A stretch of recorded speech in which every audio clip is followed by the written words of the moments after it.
No sleepy. Okay. I'm Carlos. This is Dave.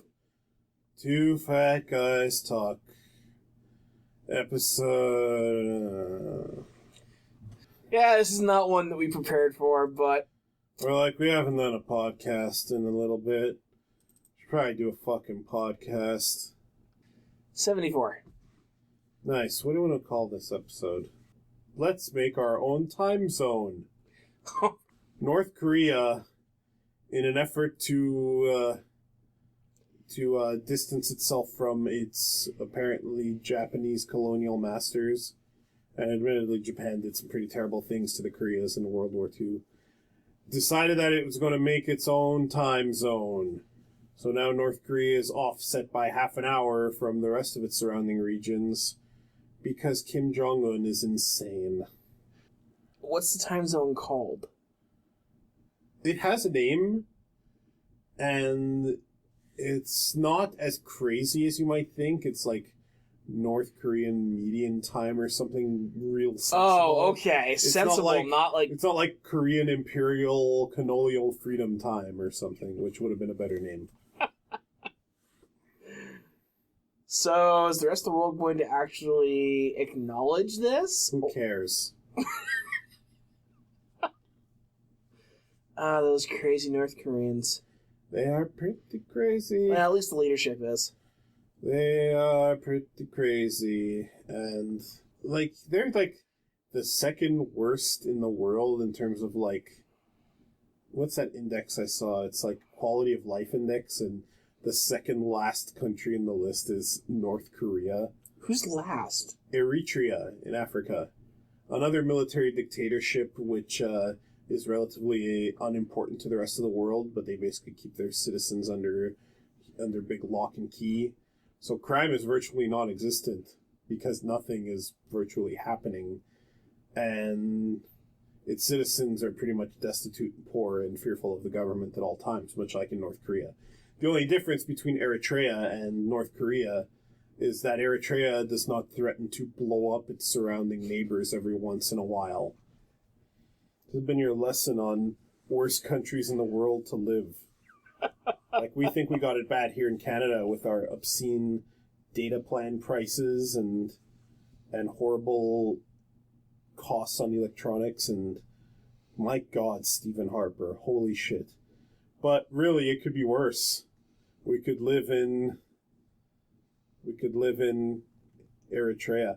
If anybody's listening from Eritrea, you are taking a huge risk to connect to the internet just to listen to us. Maybe turn off this podcast and take the life-saving action you're going to need before the secret police knock on your door. We aren't worth your head. Agreed. Mm-hmm. Agreed. Dave, buddy, pal, friendheim, brosef. What you been playing? Well, this is Two Fat Guys Talk, and not Two Fat Guys Talk Games anymore. I don't know if you've noticed. So it's not so much what I've been playing as much as what I've been doing. I've been playing some games. I recently did a big PlayStation 4 update, and I haven't played a bunch of the PS Plus games I downloaded or the FF14 demo, which I'm finally going to get to. But I will soon enough, probably tomorrow or tonight even. My mainstays have been fighting game practice, though not so much this week because I left my stick here. Hearthstone, and really just writing and working on various writing projects, including my new podcast, which I'll talk about at a different time. So that's what I've been up to. Dave, what have you been up to? WoW. Yeah? Guild Wars. Yeah? And Sword Art Online Hollow Fragment. Folks, if you like what you've heard, go to twofatguystalk.com. Hey, get the fuck back here! Do not fucking judge me. You play Hearthstone. Oh man, that was the worst game you could have mentioned? You could have mentioned Dynasty Warriors Gundam. You could have mentioned, No, you've been playing Hearthstone. You're right. It's true. I have no room to judge anyone. Fucker. It's more that I just heard Sword Art Online and all my rage came bubbling to the surface. Because anytime I hear Sword Art Online, I'm just like, motherfuckers. And some Diablo 3 now. Oh yeah, the new patch hit. So I definitely need to try that cube, that cosmic cube. Yeah, I forget what patch number this is, but it's basically the get people to grind more. Yes, and we were talking earlier today about how they're probably going to announce the Diablo 3 expansion at BlizzCon, because what else are they going to announce at BlizzCon? A new game would oversaturate them, as you pointed out, and there's no real expansions for any existing games that haven't already been announced and plotted out. Or stuff like Overwatch. Which does make you wonder why they felt the need to push out the expansion for WoW Legion at that last You mean push out the announcement for it? Yeah. I can tell you why, because people are pissed. Because Warlords of Draenor didn't have a lot in it in the end, did it? No, it really didn't. And I've heard some rumors and theories that are saying Legion's going to be entirely free, and that'd be nice, but I doubt it, because Blizzard greed and they can afford to charge for it. But then again, they did give us Pandaria for free. Well, here's the thing. They always give the last expansion for free near its end. They've done that since Cataclysm. Great, so the last two. Yeah, so like just before the next expansion hits, they'll give you the current one for free, basically. So by the time, like when Legion's imminent, they're going to give you Warlords of Draenor. That's going to become part of base WoW. But I mean, yeah, Warlords of Draenor made some people upset, and I'm pretty sure that they wanted to, because like the last major patch of Warlords of Draenor has happened. There's only one slightly major one, and that's the one that's going to add flight, and that's it. And basically, this is all you get until Legion, right? So they wanted to announce Legion well ahead of time to make people believe it's going to be out sooner than it really is. That's what I think. That might not be true, but that's my theory. But yeah, Diablo 3 expansion. Or Diablo 4. That could be another major one. But again, that would oversaturate the game list, wouldn't it? I don't think Diablo 4 is imminent on the horizon for a number of reasons. Number one, if it's just an expansion, all they have to do is give us one new character type. One new character and one new act. And one new act. Mm-hmm. Whereas if they go Diablo 4, they have to make all new characters. Mm-hmm. Not to mention, I mean, they've been pushing for people to keep on playing and grinding their current characters. You lose all progress. Mm-hmm. Mm-hmm. I don't think they're ready for a new game yet. Because actually, when you think about it, yeah, we've taken out Diablo. We've now released Diablo with Malthael dying. Or being destroyed. I wish that was the name of the expansion, Diablo 3 with Malthael dying. But really, unlike with what happened with Diablo 2, we haven't had a world-changing event as of yet. It'll happen. They've hinted at one. I mean, Malthael doing the whole Death Reapers across the planet kind of thing, don't get me wrong, that's a big event. But it's not a world-changing event. How about the fact that Diablo is free? We need to consider that the fact that Diablo is loose. Diablo is loose. All of them are loose. Yeah, and if they're still inside Diablo, and he's also got Malthael's power now, this is a big problem. I don't think he's going to have Malthael's power. I want to see Angel Ablo. I want to see Angel Ablo be the boss. I don't think that's going to happen.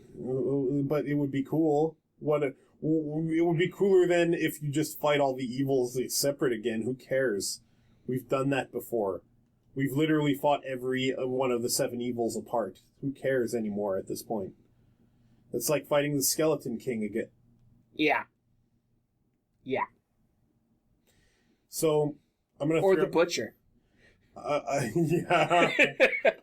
To be fair, though, the Butcher's been lifted some weights between Diablo 1 and 3. Well, the Butcher went from being a single monster called the Butcher to being an entire race of demon. Yep, pretty much. There's a pseudo-Butcher in Diablo 2, which was the same race, basically. Yeah. Okay, so I'm going to throw out some Diablo 3 expansion ideas. You're going to give me some percentages on the likelihood that they're going to be the ones that happen. Okay. Okay. The Scavos Islands, the Amazon Island expansion. Oh, I fucking hope so. Only do it better as a percentage I want. Sure. 100%. 100%. Actual odds. I'm going to say 90. I'm going to say 50-50.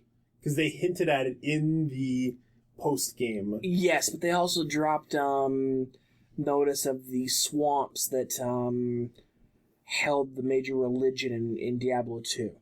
Yeah, but we've been there already. Okay, fine. The Zakarum. That's the expansion. Well, we've been there. What percentage do you want this to be? 10%. Okay, so you're saying there's a chance. There's a chance they'll do it, but we really haven't gone back to places we've been in other games other than Tristram. Okay. But that's more of almost a nexus of WoW lore. And the Barbarian Lands. But even then, we go back to a section we'd never been to before. We started a section we've never been to before, and then we go back to a place we have been to before, but that's slightly blown up. Just slightly exploded, and now a demon portal. So you're right there. But even then, we have never gone back to a place that we've physically been other than Tristram. Even Act 3 Diablo 3 was a Westerner fort outside of their lands, and we went into the mountain, but we went from a totally different area. Yeah, you're right. The Barbarian Lands, that area that has been unlocked for the new patch, is a totally separate area that we'd never been to before. It was the Barbarian capital. So we've never been back other than Tristram. Okay. Tristram and the church. Some kind of space station.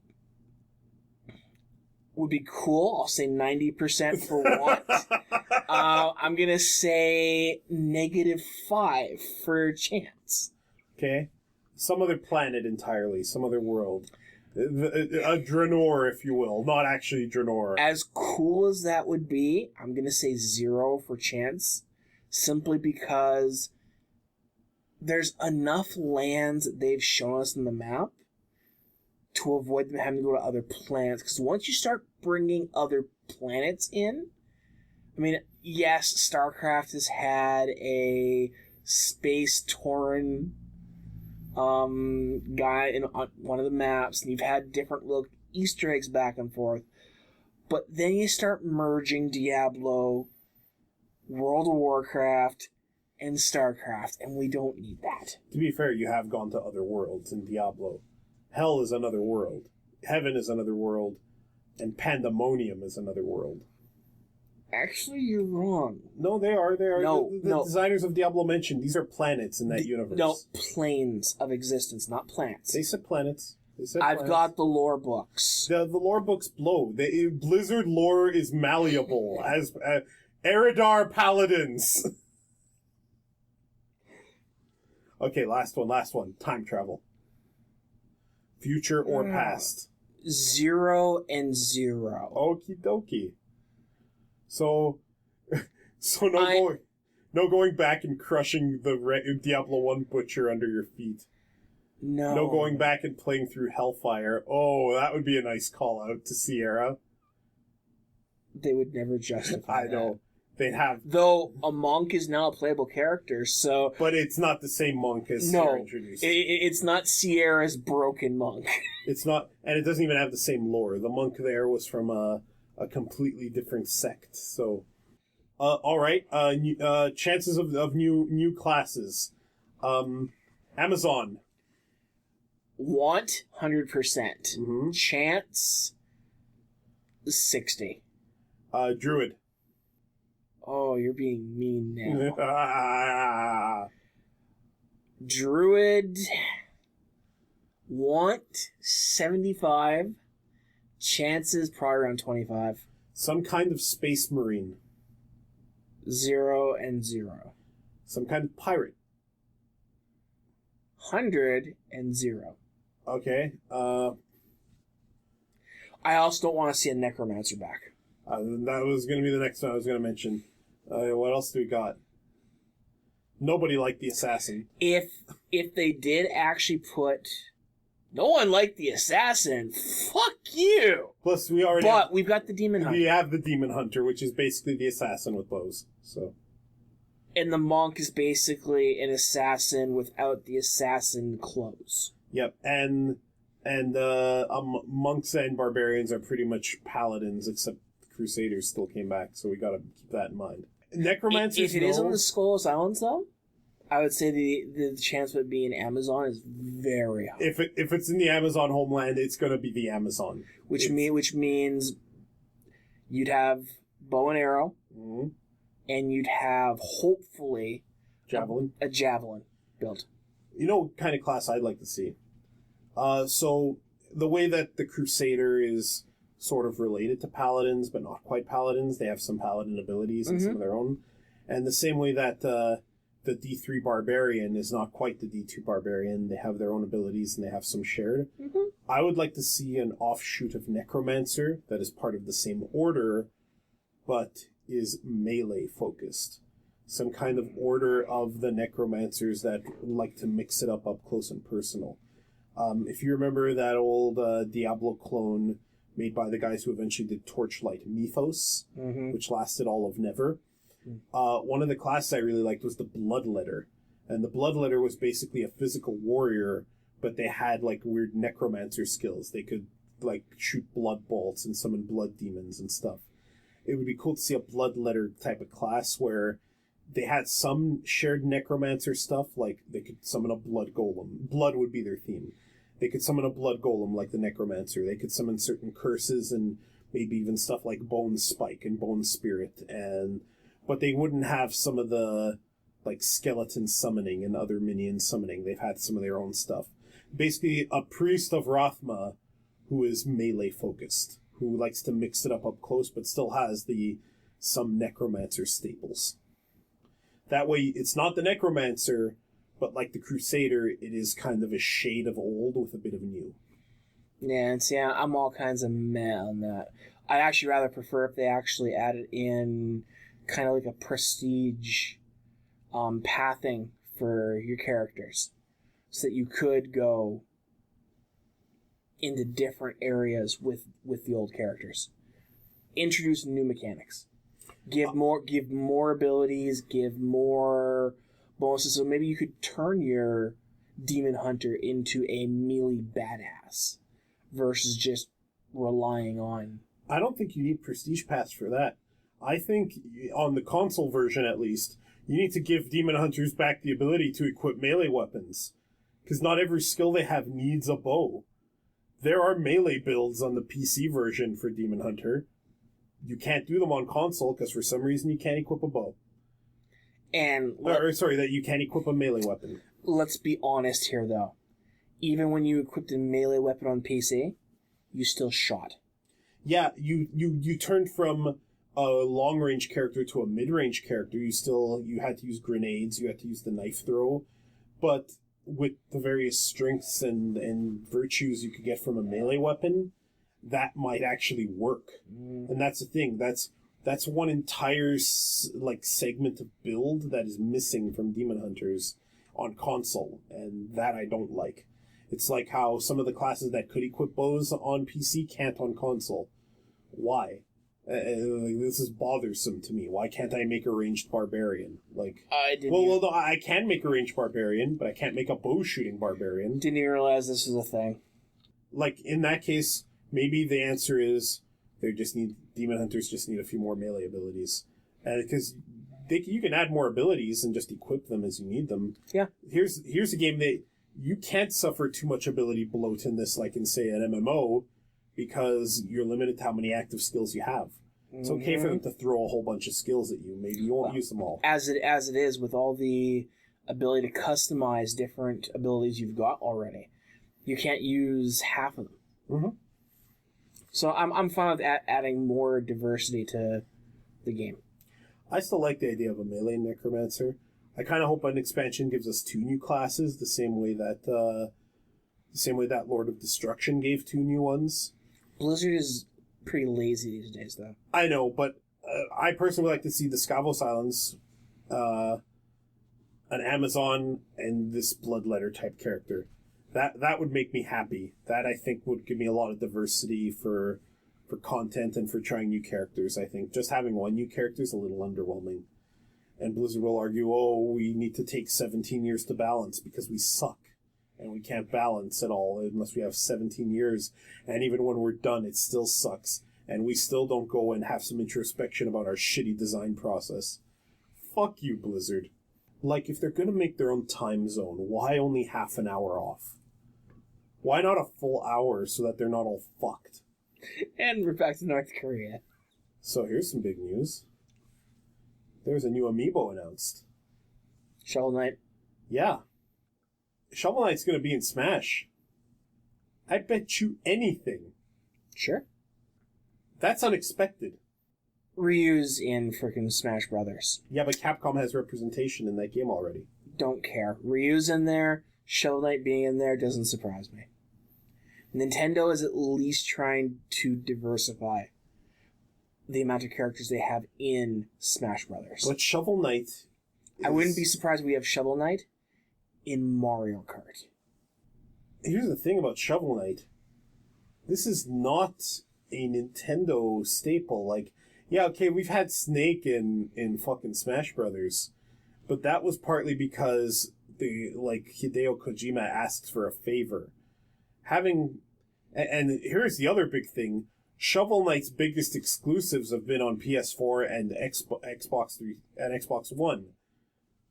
PS4 had the Kratos content, and Xbox One had some rather extensive Battletoads cameos. Mm-hmm. So, what in the hell is Shovel Knight doing in Smash Brothers of all things? But I'm okay with that too, because that means that Arbiter being in Smash just gets one step closer. Except that's a Microsoft product, and that won't happen. I want the Arbiter in Smash. I want Microsoft to be like, tell you guys what, we're gonna make one exception. tell you what, you give us fucking GoldenEye, and we give you Arbiter in Smash Brothers. Yeah, see, here's what would happen if that deal actually happened. It would be Master Chief. It wouldn't be the Arbiter. No, fuck Master Chief. Which would piss you off more. So I'm all for this. Fuck you, John. John, okay, listen. Cortana's hot. I get it. I get it that you fantasize about being turned into data so that you can stick your data dick into her data hole. Okay, I get it. Insert pun about male and female connectors in computing. Okay. What was I talking about? Arbiter, Smash. Right. Yeah, Arbiter needs to be in Smash. Because fuck you.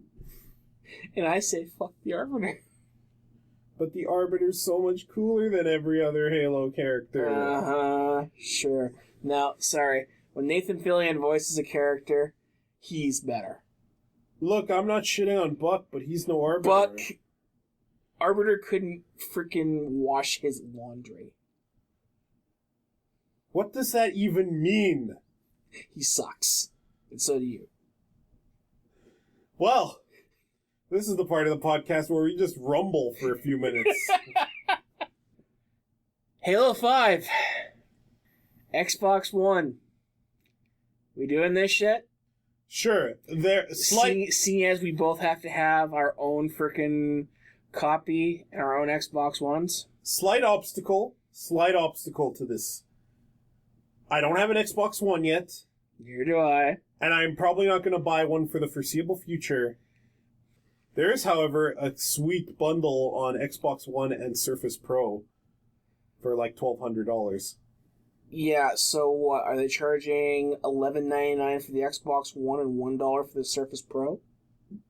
I think the Surface Pro is a quality tablet. Are you sure? Laptop.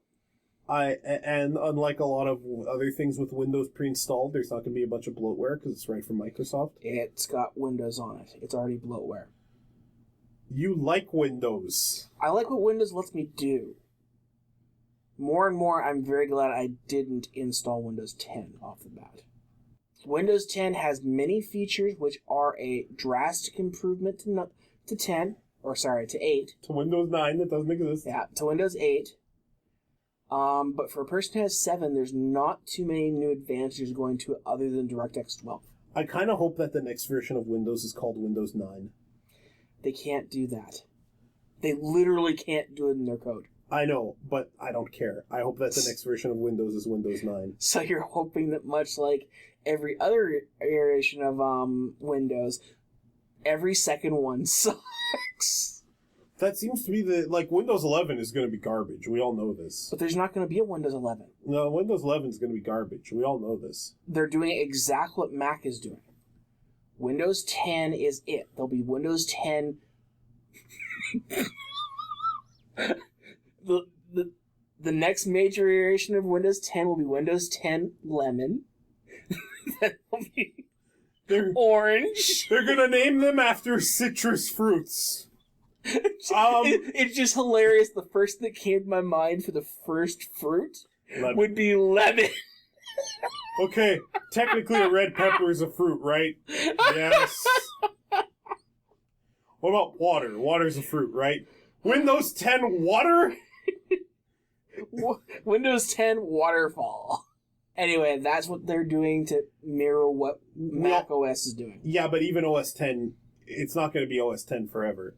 There will be another major OS from Apple. But how long has OS 10 been around now? Way too long. Agreed. But anyway, the privacy issues I have with Windows 10 are significant. Yeah, look, I have a lot of cross-dressing pictures in my hard drive. Microsoft doesn't need to know about them, okay? Microsoft doesn't need to know that I use BitTorrent for anything. Microsoft doesn't need to know what I masturbate to, and not all of it is pleasant. There's a lot of things you can turn off in Windows 10 to get back a little bit of your privacy, but there's still things that I don't like in there. Like, they should not be able to find out what I have installed in my computer. You know what doesn't turn me off? A lot of things that would surprise you. Neither I nor the audience, all 5 of them, need to hear that. Look, what I'm hearing is Microsoft, trying to suppress me, from talking about my junk and everything it can do, okay? Sometimes I twirl it like a helicopter and fly around just like I can. We're talking about very small topics. Yes, the size jokes. Windows 10. Almost awesome? They had me sold until I started hearing more and more about what they're uploading to themselves. What they're downloading from your computer, the fact that... by default, they give the ability for your friends to share your wireless passwords. By default, they use your connection to share out Windows. It's like, okay, great, you're doing what World of Warcraft did 5 years ago that all of us turned off because fuck you and it's my bandwidth kind of thing. It's... for every step forward, they make multiple steps back, and I'm getting really sick and tired of a lot of online gaming websites proclaiming that Microsoft is doing so well now for Windows and gaming because they're going to support gaming on Windows again. No, they're not. We haven't seen one fucking thing so far of Xbox One games coming to Windows. They're streaming. Isn't streaming. If I have to have an Xbox One hooked up to my network and streaming to my PC, that's not supporting gaming on PC. Fuck you. I can already do streaming to my fucking monitor if I wanted to. I can stream my PS4 to my NVIDIA Shield. It's awesome. Sure. But that doesn't make it a native NVIDIA game. I don't know. The tiny text on it would tell you otherwise. If you could make out what it says, it could just as well say anything. Exactly. So until I see Microsoft actually bringing a bunch of these games to PC, I cry bullshit. They're not. Microsoft has not been a strong force for gaming for many years. On PC side, PC. They kind of have a game console, so you can't say they're not a strong force for gaming. We were talking about Windows. No, I know. You're right. What I'm saying is that their focus is elsewhere. But they can't all of a sudden start saying that, yeah, we're doing great for Windows gaming. No, you're not. Everybody else and their mother is. The last game that you brought out that was on your main console, and it wasn't even you who was the focus of, and that was Gears of War. And look at this. Now we've got Gears of War 1 Ultimate Edition. What is it? Yeah, I don't recall what the title is. Anyway, and if all of a sudden it was like, if we suddenly got Gears of War 2 that we never got on PC, I might be a little more open. If all of a sudden I heard an announcement for, a couple of the older games on Xbox suddenly coming to PC, sure, but Microsoft is not a big supporter of PC gaming beyond it's their operating system. I hope they partner with Sega and the next Windows 10 exclusive game they release is Sonic 06 Remastered. You hate gamers, don't you? You have no idea. You hate life. I love gaming. Gamers piss me off. Not you. You're awesome. But yeah, no, Microsoft can start saying these things when they start actually ponying up and giving support in their games to the PC. Something I heard recently that is cool, keyboard and mouse support on Xbox One. Every fucking modern console should be... fucking time. Every single modern console should be supporting it. We should not have to look at Square Enix as an example for having consoles supporting keyboard and mouse by looking at Dirge of Cerberus. And that was pretty poor even then. It doesn't matter. They still did it. I know. On PS2. Yes. And funny enough, I hear it'll be in time for Halo Wars 2. Which, I played Halo Wars 1 back on 360, and it definitely needed a fucking keyboard and mouse. I'm of the opinion that Halo Wars did its best it possibly could to make that work on a pad, and that you totally could make an RTS game on a pad, but you need to think about the design. Yes. It's possible. And it was too twitchy. And arguably, I think if a game is using too many keys on your keyboard, there's a problem even with a keyboard and mouse. It gets to the point where you have too many functions and you're like, is this really encouraging deep, meaningful gameplay, or is it just rewarding people who have a bigger memory? It's my same issue with Tekken and Virtua Fighter having these huge lists of unique button combinations for moves.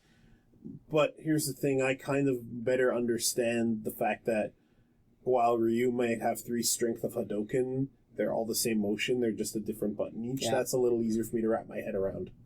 The big thing when it comes to RTSs and keyboard and mouse is mainly with unit selection that they never get right on a pad. Because just having, even if you had a number pad peripheral for an RTS, would make it better. Because you'd have 1 through 9 for doing big groups. You'd be able to do hotkeys, stuff like that. I mean, I'm not a StarCraft 2 player where I'm doing all my unit creations with shortcut keys. But it still needs to be there. I need to be able to select giant groups and then actually sort by them for different parts of the map. I mean, that's even a way to quickly jump to different parts of the map. An RTS on a pad can't really do that well. You're right. It did it as well as it possibly could. Red Alert 3, which I got a friend of mine way back when, was okay on the Xbox 360, but the problem was it was a port. Ooh. You already see where this is going. Did it have keyboard and mouse support? No. Oh. Yes. So. Oh, no. Being a port, they didn't tone down any of the fast-paced necessity in battle. And you got a certain distance into the game, and you were fucked completely. I watched him do this. I'm like, wow, I did this map. This wasn't hard. He's like, oh yeah, watch this. And I'm just like, oh, fuck, right. Can't build fast enough. Well, can't build fast enough, no extra Q, and then I remember in the actual map was you were trying to, your base had limited power, and you're being attacked from all four directions. So what you'd have to do is, if you're being attacked from the north and the east, you shut down south and west power so you can do the defense in those areas. But you also needed to control two different sets of units in two different locations and give them commands. On a pad, you can't do this that easily. You can, hold down the button and select the entire group, but you need to get back to the other group now. Don't press fucking A now. So RTSs have never been a strong game type on console for that reason. So it's nice that they're doing keyboard and mouse support now. I'm of the opinion that, I hate when game makers don't offer these control options. You can have keyboard and mouse support on a console. You can have pad support on PC.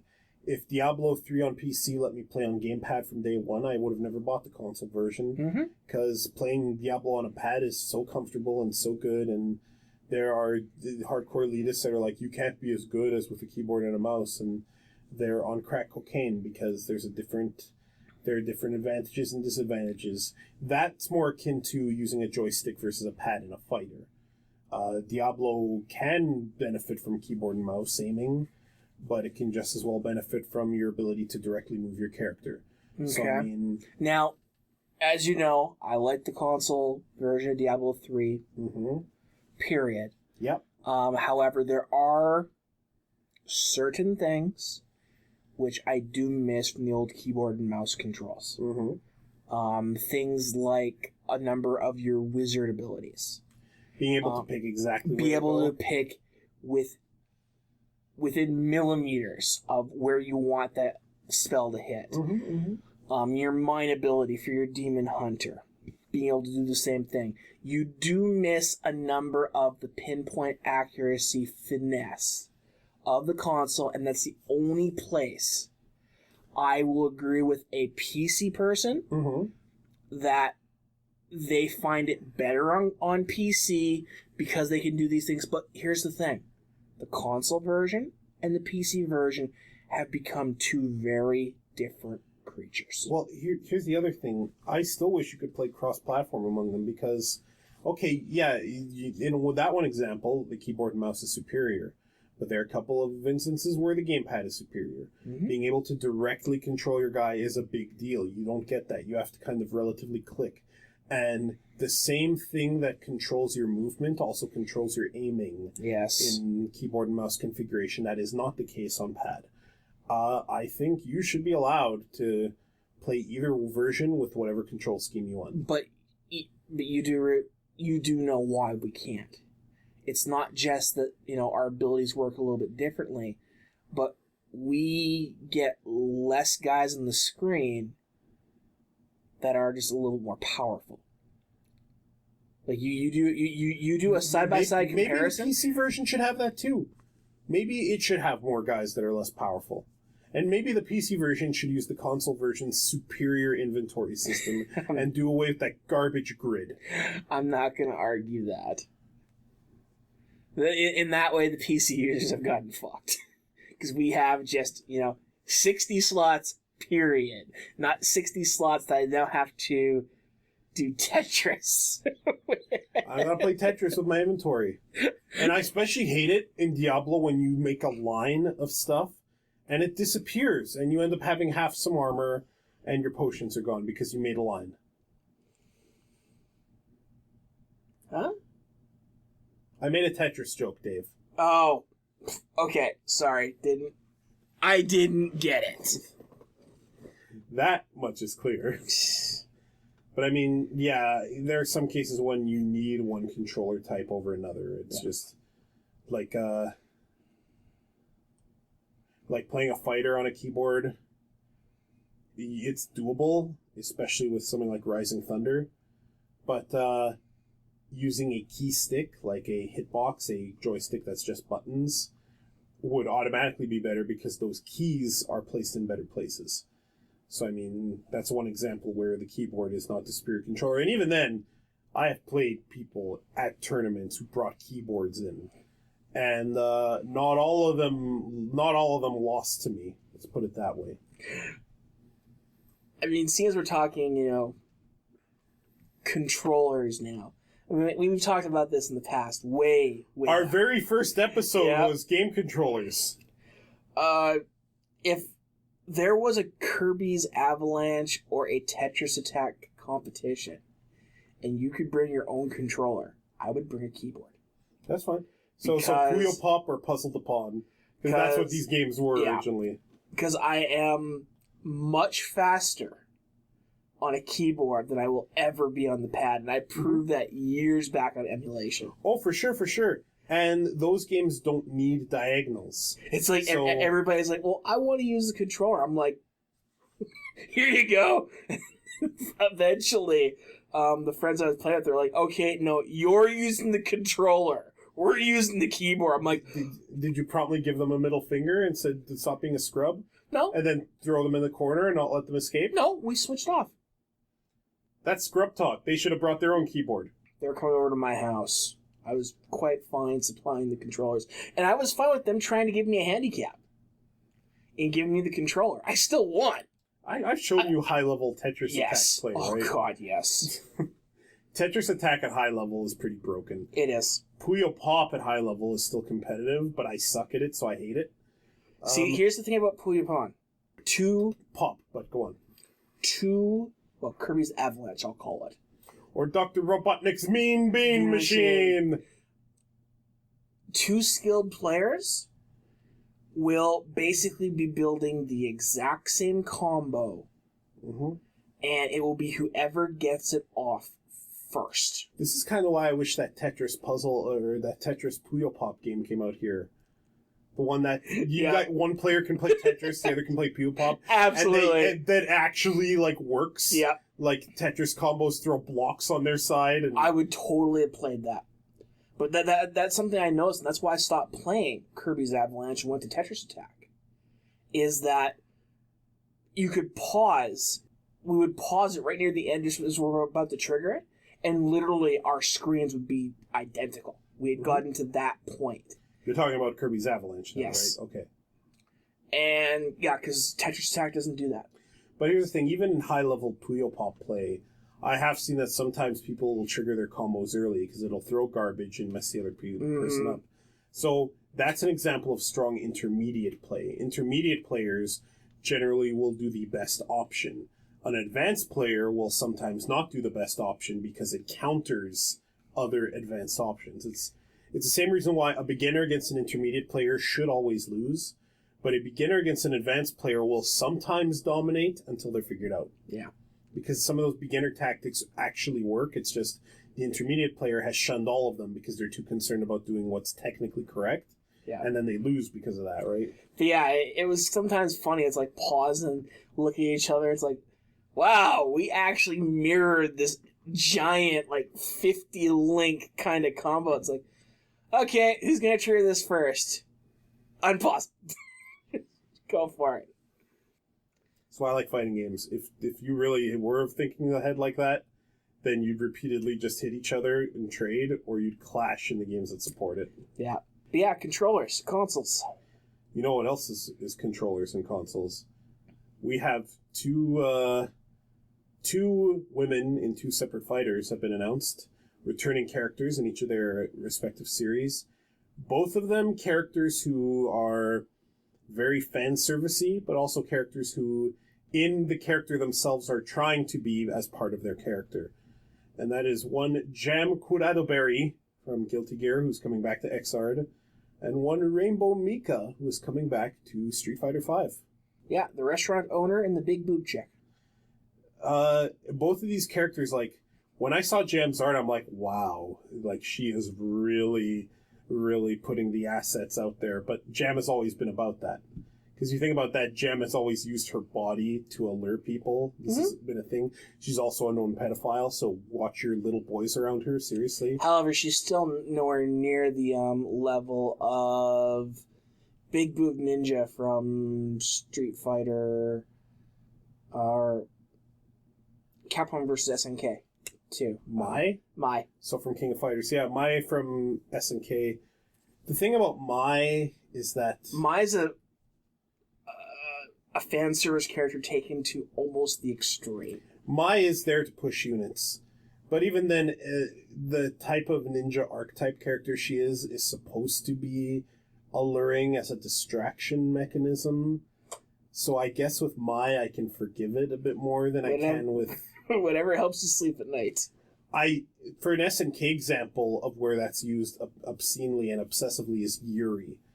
Because Yuri is not supposed to be a fan service object, but she is a fan service object because Rio's brother and Robert's fiance. She has the rush forward and slap you repeatedly move. She also has a fireball and dragon punch. Really? Fan service? They do. They play her up for fan service. There are countless scenes of her losing her clothing and posing provocatively for the camera, and even though she's in her 20s, they sometimes draw her as appearing very young. Yuri's a fetishized object type of character, and she shouldn't be, because Yuri's character is that she's just like her brother and Robert. She's a martial artist who is trying to be a badass, kick-ass martial artist. Cammy's another problem character that I think exists because... Okay, just to interject for 1 second. Yeah. Yuri, you're back to Yuri. Let's talk... I'm not talking, artwork, okay? I'm pushing all that aside. I'm talking who is just playing the game. I'm also not talking artwork, but go on. Yuri has only one scene that I think gets the point of fan service, and that's when she wins. She does the whole... pulls her shirt out a little bit and fans herself and then gives the whole V thing. Other than that, Yuri's character in the game isn't sexualized at all, I don't think. It's done quite a bit, like the way she poses, the way she stands idle sometimes, the way she walks. Same thing with Cammy. Cammy is a special forces agent. Why is she dressed like that? Unitard. Yeah, wearing a unitard, and she wearing a unitard that shows 95% of her ass, and the way she poses and does her moves are done to accentuate her features. Oh yeah, Cammy is sexualized. She's a special forces agent. Mm-hmm. She should not. This is a problem because that is done to push units. Rainbow Mika, her character, she's legitimately trying to show off her body as a distraction and as an over-the-top kind of expression of herself. Sure. It's okay for Mika to do that because this is part of who Mika is. Mika's a buff woman who will kick your ass, and she'll do it while wearing this ridiculous getup, and she knows it, and she's counting on that.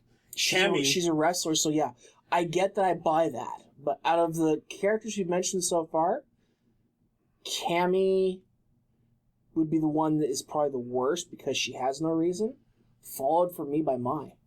Yeah, but Mai's a Konichi. Mai's character is supposed to be that. I know she's only that to push units, but she's supposed to be that character. Yeah, but here's the thing. Wrestler girl, Mika makes sense because I could see that happening in reality. In fact, in WWE wrestling, I would totally buy if someone of her body type came out there and was doing that. We're cool. Cammy. Bullshit. I buy it with Gem. Gem is specifically... Gem does high kicks on purpose. Yeah. Shows off under... And she panty shots herself on purpose. And she's a known pedophile. Have we mentioned the fact that she's a criminal? Have we mentioned the fact that if there's a 12-year-old boy lost... and she finds him, there's a chance that boy's losing his virginity to her. Okay. Jam I buy.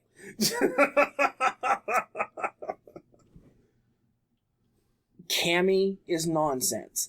Mai, you can come up with this is her clan's way of doing ninja stuff, but guess what? I don't think of big boobed, showing off everything when I think of a fucking ninja. Here's the thing. So, the storyline they set up justifies the character. In my mind, I say, fuck you, in a real life situation, I'm not buying this! Here's the thing. The idea of the big boobed female ninja, the Konichi, who is showing off showing off her body in a sexual way to distract her enemies, that's not just an SNK thing. Now, we can arguably it's wrong. I won't argue that. But that's something that has appeared in other games. Valentine in Skullgirls is a Konichi, and she is purposely dressed very provocatively and very revealing because it will distract her opponents. Valentine owns this trope. Who else owns this trope? Every single character in Senran Kagura, some more than others. For some of the more innocent, naive girls, it's done as fan service. But for some characters are counting on it, like the puppet master of the evil ninja school, whose name I forget, who was hitting on Hibari all the time. She was dressed the way she was dressed to distract her opponents. Other characters just didn't care, like Homura. And side note, I wish Senran Kagura was less gross, because this entire storyline franchise has actual Yuri relationships, but that's a topic for another time. This is also done in Dead or Alive. This is done in, there's that one... I'm waiting for you to give me a series that actually has a little bit of, class to it. Skullgirls! I mentioned Valentine. Hell, if... I love Skullgirls. Oh, you know what? There's a Capcom example here. Maki. Final Fight Maki. She was in Capcom vs. SNK 2. Maki is a tomboy chick, and the reason she dresses so skimpily is because she just doesn't give a shit.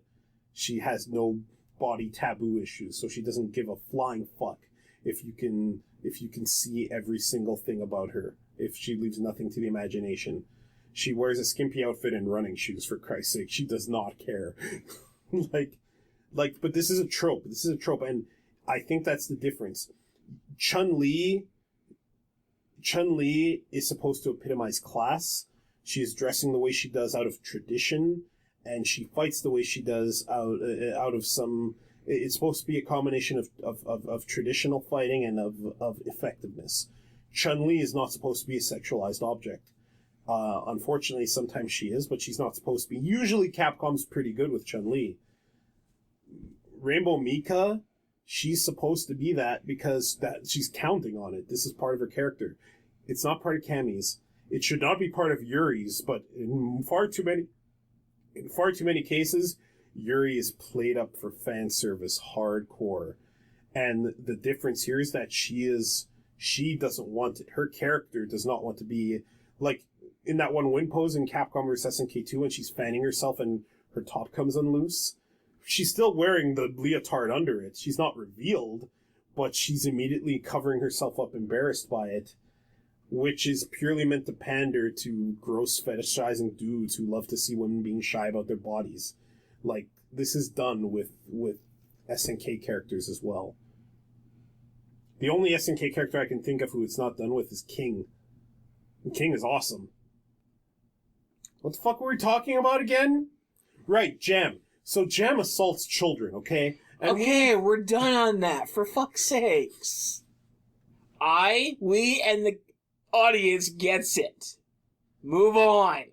Did you hear, however, that they're actually going to be doing voting for new characters only in Japan? Have you heard how they're doing it? It's the cleverest fucking thing, and it makes me wish arcades were still a thing here. Yeah. And it makes me wish this was in Guilty Gear Xrd. For our listeners who are not in the know, you play the arcade version in Japan, and when you're done a match, it asks you to vote on who you want in. I think Xrd Online matches should do that here, but whatever. I hope Bridget wins the vote. I don't. I personally... Baiken, period. I'm okay with Bridget, Baiken, or Anji. It better not be Order Soul. If Order Soul wins the vote, the fandom is garbage. Soul already sucks, and now you want another one? Fuck that. When I say Soul sucks, I don't mean as like a playable character. As a playable character, he's fine. You don't like his character. He's an all-rounder with a specialty for close-range combat. Nothing wrong with him. I don't like the character Soul. I don't like the Mary Sue character Soul. I don't like the reverence with which the fiction has for Soul. I don't like Soul, period. So I don't want to see another version of Soul. Robo-Kai is at the very least a different person. Actually, Robo-Kai would be welcome. Let me add that to my list. If Robo-Kai comes back, I'm okay as well. Yeah, no. In order, I would say Baiken. Mm-hmm. Bridget. Anji. Anji's okay. Bridget is next. No, actually. No, fuck you. Cliff. Okay, your number 4 is Cliff. Your number 3 is Bridget. Number 3 is Cliff is dead! Let him rest! Unless it's Cliff from the past. Hang on. Knock on his coffin. Slap him in the face, get the fuck back up! Yeah, you're right. I mean, Zato's alive again, so who can... Charlie's alive again! And... I'm pretty sure they're about to announce Mega Man 05. Like... Number 4 would be, Bridget. Zato. Zato's back already! Not Zato, Zappa? Zappa. You want Zappa over Bridget? Yes. But Bridget's much more Don't care. fappable. You're gross. Why? Bridget was a girl, you wouldn't say that. Correct. No. Let's get into deep sexual conversation. No, we're not doing this. Anyway, I have nothing against character. There's other characters I want ahead of Bridget. I would not object any of those characters, honestly. If Order Soul makes it, I'm gonna lose my shit, though. It is the Japanese fan base. Just put Order Soul's moves on Soul. I thought Xrd Soul should have had an Order Soul move or two. Just to acknowledge that, hey, Order Soul existed, and he's done. Give him the outfit. I don't care. Just don't put Order Soul in. Here's the thing. I think if Order Soul actually did win, they wouldn't put him as a main. They'd do him like a secondary on a patch somewhere. I'm pretty sure the next character will be Baiken. That is still development time they're wasting on this waste. Like... Yes, but just because you don't like the character doesn't mean other people don't. Do we need 2 souls? No. Did we need Well, technically we do for our feet, but... There were 2... Nice. There were 2 Wolverines in MVC2. There were 2 Wolverines. There was Adamantium Wolverine and Bone Claw Wolverine. Garbage. So what you're saying is Wolverine is that game's soul. Gotcha. There is more personality in evil Ryu than there is in, oh look, another soul. He's a soul. Do you know that in Star vs. the Force of Evil, Marco's name was supposed to be Soul? And he's supposed to, like, in that one episode when they showed the whole thing on the ground with him over the sun, that's supposed to signify the fact that he represents the Soul Star. In fact, maybe that's going to be a middle name or something in a future episode. Nah. You know, Dave, I think we should close off by mentioning one cool thing. This is an idea I'm completely stealing off of the Scriptnotes podcast, where each of their hosts, you know, sometimes they can be negative, so they try to say one cool thing they liked. And it can be anything. Some cool thing, cool website, cool podcast, cool TV show, cool fucking place you've been to. One cool thing to mention to kind of hype about. You want to do that? You want to try out with your buddy Carlos on the podcast? Sure. You don't sound very enthused about this, Dave. I'm okay with the idea, but that's something that kind of takes a little bit of planning. Okay, why don't we plan to do that next time? Let's throw one out today, and next time we'll build a plan. Sure. I didn't have one in mind, so I'm a total hypocrite. Okay, I don't have one. I think it's cool that I can pay for my WoW subscription just by playing the game. Okay, that's a good one. One cool thing, WoW tokens. Completely stolen from WildStar, but it works. Yeah. Yeah, I don't foresee myself paying real money to play WoW for anytime soon, especially since I'm going to buy as many WoW tokens as possible before the expansion when you know the price is going to go up. The market price on that is going to go above 28,000 right quick. Is it 28 now? It's been hovering between 26 and 28,000. Okay. I check it every few days just in case. It's going to gradually go up, though. You know it is, because inflation, just how economies work. Yeah. Mm-hmm. I think it went up too high just to say the hell with... Well, okay. I realize I'm in a little bit better place where I can just say, fuck it, I'm going to pay this month in money. But yeah, it's cool that you can it's cool you can buy game time with in-game money, and it's doubly cool that WoW hasn't tried to nerf the amount of money you can make from the game. They introduced it without making any changes to game money making, so it's very possible by putting in a half-decent amount of time to get next month's game done. It's not like, well, I gotta play 4 hours a day all 31 days of the month to be able to buy that game time. Yeah, for sure. Okay, I thought of a cool thing while you were saying that.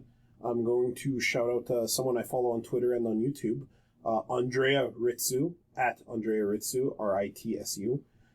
She has been doing a Sonic Adventure Let's Play, and unlike most people who do Sonic Adventure Let's Play, Game Grumps, Andrea Ritsu knows what she's doing. She used to speedrun these games, so she's doing a very casual playthrough, but about as advanced as a casual playthrough gets, and it's helping me remember why at one point I really liked the Sonic Adventure games, and why, even though I know they're flawed creatures that kind of were a template for Sonic Heroes, Shadow the Hedgehog, and Sonic 06, and to a degree Sonic Unleashed, I guess.